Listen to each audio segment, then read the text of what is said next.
Hi hello ನಮಸ್ಕಾರ, welcome back to my YouTube channel. So ಇವತ್ತಿನ ಒಂದು ಸ್ಪೆಷಲ್ ರೆಸಿಪಿ ಚಿಕನ್ ಮಂಚೂರಿಯನ್.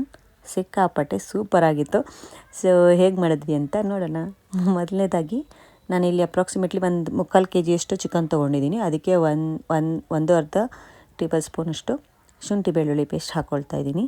ಹಾಗೆ ಇದಕ್ಕೆ ಸ್ವಲ್ಪ ಅರಿಶಿನ ಪುಡಿ ಹಾಕ್ಕೊಳ್ತಾ ಇದ್ದೀನಿ. ಈ ರೆಸಿಪಿ ಅಂತೂ ಬೊಂಬಾಟಾಗಿತ್ತು. ದಯವಿಟ್ಟು ಎಲ್ಲರೂ ಟ್ರೈ ಮಾಡಿ ಅಂತ ಹೇಳ್ತೀನಿ. ಟ್ರೈ ಮಾಡಿದರೆ ಹೀಗಿತ್ತು ಅಂತ ನನಗೆ ಕಮೆಂಟ್ ಮಾಡಿ ತಿಳಿಸೋದು ಮರಿಬೇಡಿ. ಹಾಗೆ ವಿಡಿಯೋ ಇಷ್ಟ ಆಗಿದ್ದರೆ ದಯವಿಟ್ಟು ಲೈಕ್ ಮಾಡಿ. ಹಾಗೆ ಸ್ವಲ್ಪ ಇದಕ್ಕೆ ಸೋಯಾ ಸಾಸ್ ಹಾಕ್ಕೊಳ್ತಾ ಇದ್ದೀನಿ. ವಿನೆಗರ್ ಕೂಡ ಹಾಕೋಬೋದು, ನಿಂಬೆಹಣ್ಣು ಕೂಡ ಹಾಕೋಬೋದು, ನಿಮ್ಮ ಚಾಯ್ಸ್, ನೀವೇನು ಬೇಕಾದ್ರೂ ಹಾಕೋಬೋದು. ನಾನೊಂದು ಸ್ವಲ್ಪ ಸೋಯಾ ಸಾಸ್ ಹಾಕ್ಕೊಂಡಿದ್ದೀನಿ. ಇದಕ್ಕೆ ಸ್ವಲ್ಪ ಉಪ್ಪು ಹಾಕ್ಕೊಳ್ತಾ ಇದ್ದೀನಿ.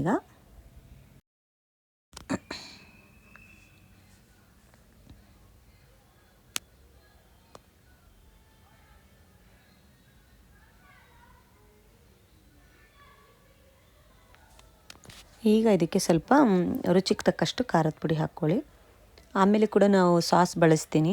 ಸೊ ಹಾಗಾಗಿ ಚಿಲ್ಲಿ ಸಾಸ್ ಬಳಸ್ತೀನಿ. ಸ್ವಲ್ಪ ನೋಡಿಕೊಂಡು ಖಾರ ಹಾಕ್ಕೊಳ್ತಾ ಇದ್ದೀನಿ. ಇದನ್ನೆಲ್ಲ ಇವಾಗ ನಾವು ಮ್ಯಾರಿನೇಟ್ ಮಾಡಬೇಕು. ಒಂದು ½ an hour to 1 hour ನಾವು ಮ್ಯಾರಿನೇಟ್ ಮಾಡಬೇಕು. ಸೊ ಹಾಗಾಗಿ ನೀವು ಮಾಡೋಕ್ಕೆ ಮುಂಚೆ ಸ್ವಲ್ಪ ಹೊತ್ತು ಮ್ಯಾರಿನೇಟ್ ಮಾಡಿ ಫ್ರಿಜ್ಜಲ್ಲಿ ಇಡೋದ್ರಿಂದ ಇನ್ನೂ ಚೆನ್ನಾಗಿರುತ್ತೆ ಇದು. ಈಗ ನಾನು ಇದಕ್ಕೆ ಒಂದು ಮೊಟ್ಟೆನ ಒಡೆದು ಹಾಕ್ಕೊಳ್ತಾ ಇದ್ದೀನಿ.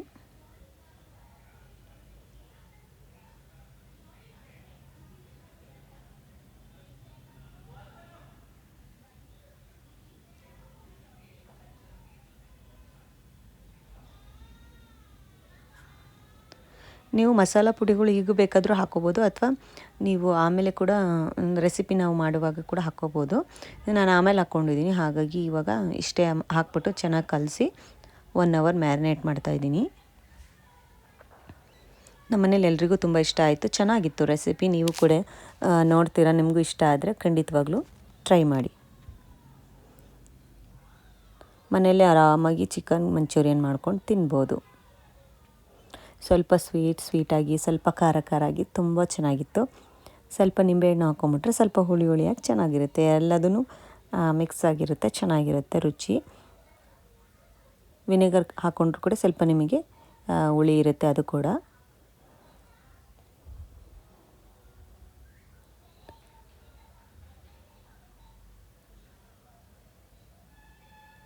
ಇದಕ್ಕೆ ಸ್ವಲ್ಪ ಕಾರ್ನ್ ಫ್ಲೋರ್ ಹಾಕ್ಕೊಳ್ತಾ ಇದ್ದೀನಿ.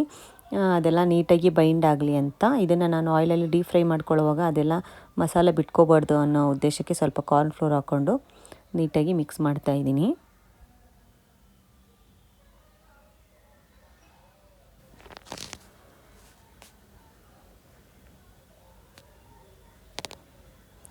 ಇದು ಮ್ಯಾರಿನೇಟ್ ಮಾಡಿ ತಕ್ಕೊಂಡ್ಮೇಲೆ ಇದನ್ನು ಡೀಪ್ ಫ್ರೈ ಮಾಡ್ಕೊಳ್ತಾ ಇದ್ದೀನಿ. ಸೊ ಅದಕ್ಕೋಸ್ಕರ ಸ್ವಲ್ಪ ಮೈದಾ ಹಿಟ್ಟು ತೊಗೊಂಡಿದ್ದೀನಿ.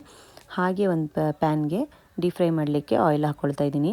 ಈಗ ನಾನು ಆಲ್ರೆಡಿ ಮ್ಯಾರಿನೇಟ್ ಆಗಿರೋ ಚಿಕನ್ನ ತಗೊಂಡಿದ್ದೀನಿ. ಅದನ್ನು ಮೈದಾ ಹಿಟ್ಟಲ್ಲಿ ಎದ್ಬಿಟ್ಟು ಅದನ್ನು ಎಣ್ಣೆಯಲ್ಲಿ ಡೀಪ್ ಫ್ರೈ ಮಾಡಬೇಕು. ಸೊ ಎಣ್ಣೆ ಕಾದಿದೆಯಾ ಅಂತ ಚೆಕ್ ಮಾಡ್ಕೊಂಡಿದ್ದೀನಿ. ಎಣ್ಣೆ ಕಾದ ನಂತರ ಒಂದೊಂದಾಗಿ ಹಾಕಿ ನೀಟಾಗಿ 2 ಸೈಡು ಫ್ಲಿಪ್ ಮಾಡಿ ಡೀಪ್ ಫ್ರೈ ಮಾಡ್ಕೊಳ್ತೀನಿ.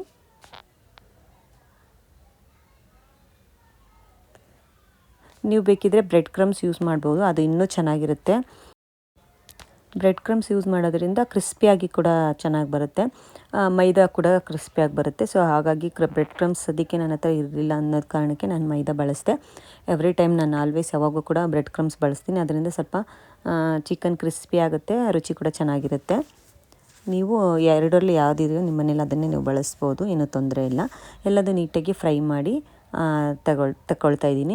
ನಾನು ಯಾವುದೇ ಇಲ್ಲಿ ಫುಡ್ ಕಲರ್ನ ಏನೂ ಬಳಸಿಲ್ಲ. ಫುಡ್ ಕಲರ್ಸ್ ಇವಾಗ ಬಳಸೋದು ಅಷ್ಟು ಒಳ್ಳೆಯದಲ್ಲ, ಕೆಮಿಕಲ್ಸ್ ಇರುತ್ತೆ. ಸೊ ಹಾಗಾಗಿ ನಾವು ಎಷ್ಟಾಗುತ್ತೋ ಅಷ್ಟು ನ್ಯಾಚುರಲಾಗಿ ಮಾಡ್ಕೊಳಕ್ಕೆ ಟ್ರೈ ಮಾಡಬೇಕು. ಸಾಸ್ ಎಲ್ಲ ಬಳಸ್ತೀವಿ, ಅದರಲ್ಲೂ ಕೂಡ ಸ್ವಲ್ಪ ಕೆಮಿಕಲ್ಸ್ ಇರುತ್ತೆ.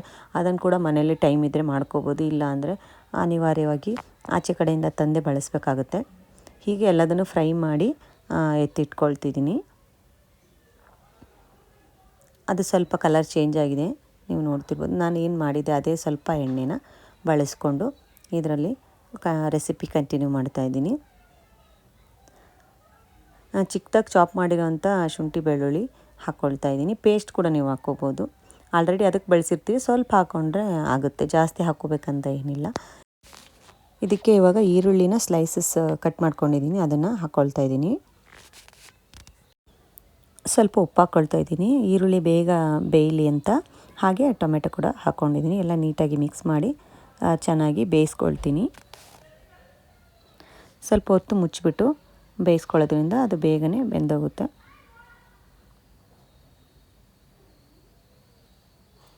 ಇವಾಗ ಇದಕ್ಕೆ ಸ್ವಲ್ಪ ಗರಂ ಮಸಾಲ ಹಾಕ್ಕೊಂಡಿದ್ದೀನಿ. ನೀವು ಆಚೆದಾರ ಹಾಕ್ಕೋಬೋದು, ಮನೇಲಿ ಮಾಡಿದ್ದು ಕೂಡ ಹಾಕ್ಕೋಬೋದು. ಹಾಗೆ ಸ್ವಲ್ಪ ಕೊತ್ತಂಬರಿ ಕಾಳು ಪುಡಿ ಹಾಕ್ಕೊಂಡಿದ್ದೀನಿ, ಧನಿಯಾ ಪುಡಿ ಹಾಕ್ಕೊಂಡಿದ್ದೀನಿ. ಎಲ್ಲ ನೀಟಾಗಿ ಮಿಕ್ಸ್ ಮಾಡ್ಕೊಳ್ತಾ ಇದ್ದೀನಿ.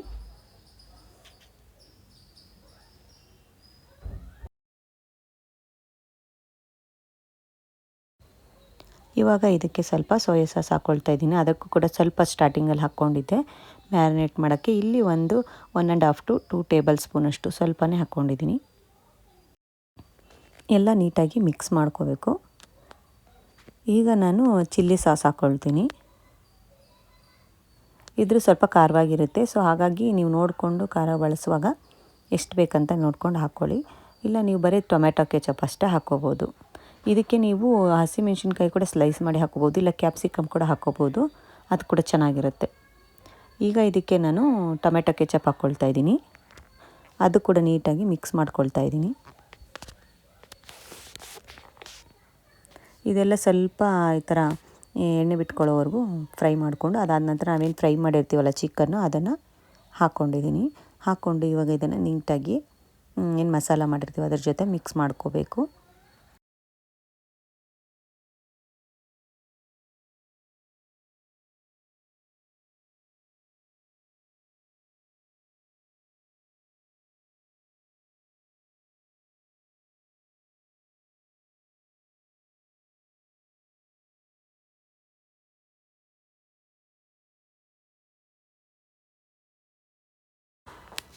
ಈ ಥರ ನೀಟಾಗಿ ಮಿಕ್ಸ್ ಮಾಡ್ಕೋಬೇಕು.